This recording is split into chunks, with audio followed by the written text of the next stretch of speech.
So for tasks 1 and 2, I put them both together in one project file, but I started out with making the new shader color selected 3D optimized.cpp and .h files, which were a little tricky to create and set up since they live in a separate folder.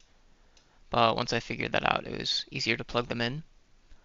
But like the instructions say, uh, the optimized version now only stores one matrix for the world view and projection matrices. And then I also added a little matrix to store the calculation for the view and projection matrices to apply against the world positions of the models once we use it. And then from here, it's just setting up the input layout and the constant buffers that we need. And then a few helper methods to assign the view projection and world color. And then from there, moving into the dxapp.h and .cpp files, we assign the necessary references in here. And then from the CPP file in init.demo, we assign the shader color and set it to context, and then same for our model and sphere to be used, or the box and sphere, sorry. And then camera stuff and draw scene. Right here we set the view projection once to the shader color, to the optimized shader color. And then from here we're setting it to use the box model. And then from here we draw box 1, box 2, and then we set the model to use the sphere. And then we draw 3 spheres with their own positions and scales and stuff. And then with all of that, we get a nice little tree looking thing. And then making sure to delete any assigned or created objects.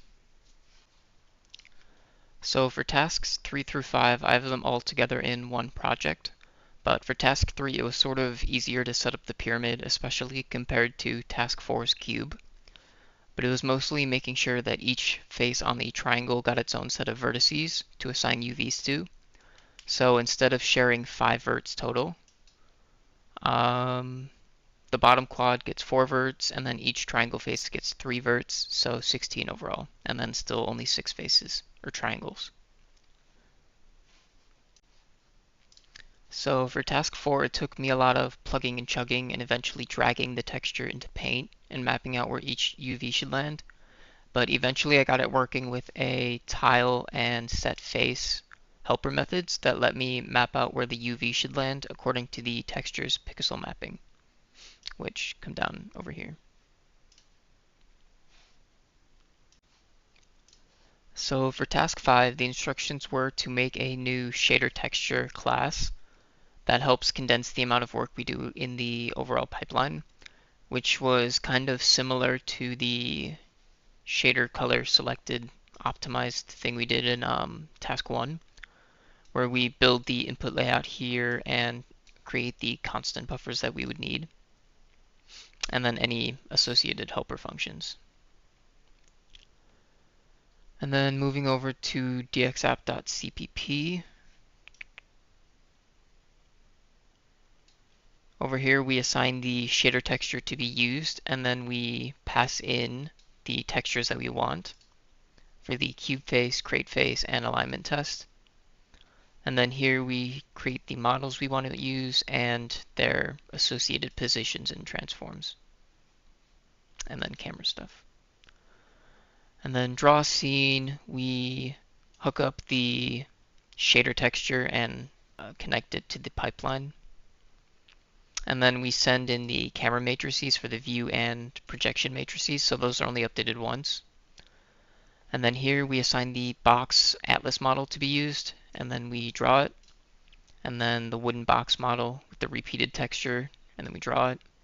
And then the pyramid repeating texture, and we draw it.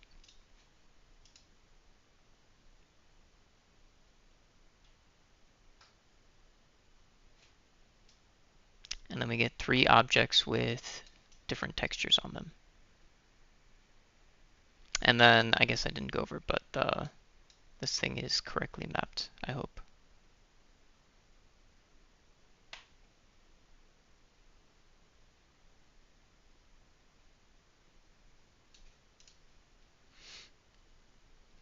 And then making sure to just clean up anything that was created.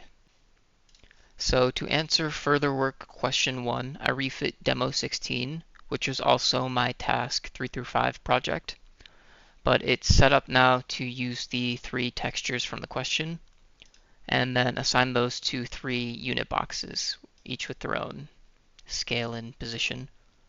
But when we run the solution, you can see that the textures aren't mapped at all to each box. And this is because the pipeline currently samples 1 texel from each texture and paints the entire cube with it. Because the unit box model is not delivering usable UVs to the texture shader, the sampler never gets varying UVs across the triangles because there's no text coordinates. And then the brown crate face shows up brown just because it's the average color from the sampled area. Test 512 shows up pinkish because it's red on the border, so it mixes that between red and white.